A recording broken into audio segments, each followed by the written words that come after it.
सर्व सिद्धि प्रदायक माघ मास के शुक्ल पक्ष की इस एकादशी का नाम जया एकादशी है। इसके व्रत में श्री कृष्ण भगवान की केशव नाम से पूजा की जाती है। इस व्रत को करने वाले भूत प्रेत पिशाच आदि निकृष्ट योनियों में जाने का भय नहीं रहता और अनेकों जन्मों के पाप नष्ट होकर इस लोक और परलोक में सभी सुख प्राप्त होते हैं। जया एकादशी व्रत कथा में धर्मराज युधिष्ठिर ने भगवान श्री कृष्ण से कहा, हे जनार्दन, आपने माघ मास के कृष्ण पक्ष की षटतिला एकादशी का अत्यंत ही सुंदर वर्णन किया है। अब आप कृपा करके माघ शुक्ला एकादशी का क्या नाम है, व्रत की विधि और उस दिन कौन से देवता का पूजन किया जाता है, विस्तार पूर्वक बताइए। श्री कृष्ण भगवान बोले, हे पांडुपुत्र, इस एकादशी का नाम जया एकादशी है। इसका व्रत करने से मनुष्य ब्रह्म हत्यादि पापों से छूटकर स्वर्ग को प्राप्त करता है। पिशाचादि योनियों से भी मुक्ति मिल जाती है। अतएव सभी को यह व्रत विधि पूर्वक करना चाहिए। अब मैं तुमको पद्म पुराण की एक कथा सुनाता हूँ। देवराज इंद्र स्वर्ग में राज करते थे और अन्य सभी देवगण सुखपूर्वक स्वर्ग में रह रहे थे। एक समय इंद्र अपने नंदन वन में अप्सराओं के साथ क्रीड़ा कर रहे थे और गंधर्व गान कर रहे थे। उन गंधर्वों में प्रसिद्ध पुष्पदत्त तथा उसकी कन्या पुष्पावती और चित्रसेन तथा उसकी स्त्री मलिन भी थे। मलिन का पुत्र पुष्पवान और उसका पुत्र माल्यवान भी उपस्थित थे। उस समय पुष्पावती माल्यवान को देखकर मोहित हो गई और कामवाणों से चलायमान होने लगी। उसने रूप, सौंदर्य, हाव भाव आदि द्वारा माल्यवान को वश में कर लिया। पुष्पावती की सुंदरता को देखकर माल्यवान भी उस पर मोहित हो गया। ये दोनों कामदेव के वश में हो गए थे, परंतु इंद्र के बुलाने पर नृत्य और गायन के लिए आना ही पड़ा। इंद्र ने उन्हें गाने के लिए बोला।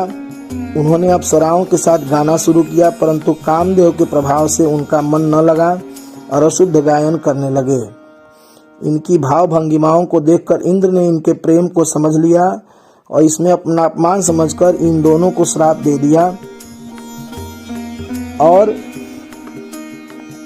बोला कि तुम मृत्यु लोक में जाकर पिशाच का रूप धारण करो और अपने कर्मों का फल भोगो।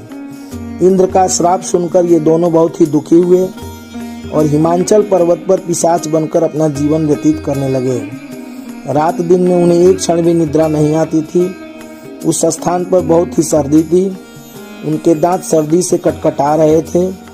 एक दिन पिशाच ने अपनी स्त्री से कहा, न जाने हमने पिछले जन्म में ऐसे कौन से पाप किए हैं जिससे हमें इतनी दुखदायी यह पिशाच योनि प्राप्त हुई है।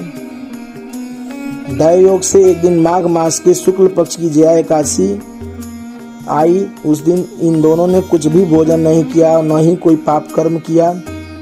वे दोनों अत्यंत दुखी मन से पीपल के वृक्ष के नीचे बैठे रहे। जब सूर्य नारायण अस्ताचल को चले गए तब रात्रि भर इन दोनों को सर्दी के कारण निद्रा भी नहीं आई। दूसरे दिन प्रातः काल होते ही इस व्रत और रात्रि जागरण के प्रभाव से इनकी पिशाच देह छूट गई और अत्यंत सुंदर वस्त्रों तथा आभूषणों से अलंकृत होकर दोनों ने स्वर्गलोक को प्रस्थान किया। उस समय आकाश में देवगण तथा गंधर्व उनकी स्तुति तथा पुष्प वर्षा करने लगे। स्वर्ग में जाकर उन दोनों ने देवराज इंद्र को प्रणाम किया। इंद्र ने इनको उनके प्रथम रूप में देखकर अत्यंत चकित होकर पूछा, तुमने अपनी पिशाच का छुटकारा पाया, सब हाल बताओ। यह सुनकर माल्यवान बोले, हे देवेंद्र, भगवान विष्णु की कृपा और जया एकादशी के व्रत के प्रभाव से हमारी पिशाच देह छूटी है। तब इंद्र बोले, हे माल्यवान, भगवान की कृपा और एकादशी के व्रत करने से न केवल तुम्हारी पिशाच योनि छूट गई है, वरन हम लोगों के लिए भी वंदनीय हो गए हो। भगवान विष्णु और शिव के भक्त हम लोगों के लिए भी वंदनीय हैं, अतः आपको धन्य है। अब आप पुष्पावती के साथ जाकर विहार करो। श्री कृष्ण ने अंत में कहा, हे राजा युधिष्ठिर, इस जया एकादशी के व्रत से बुरी योनि छूट जाती है।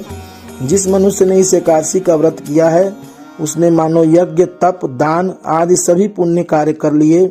जो मनुष्य जया एकादशी का व्रत करते हैं वे अवश्य ही 1000 वर्ष तक स्वर्ग में निवास करते हैं।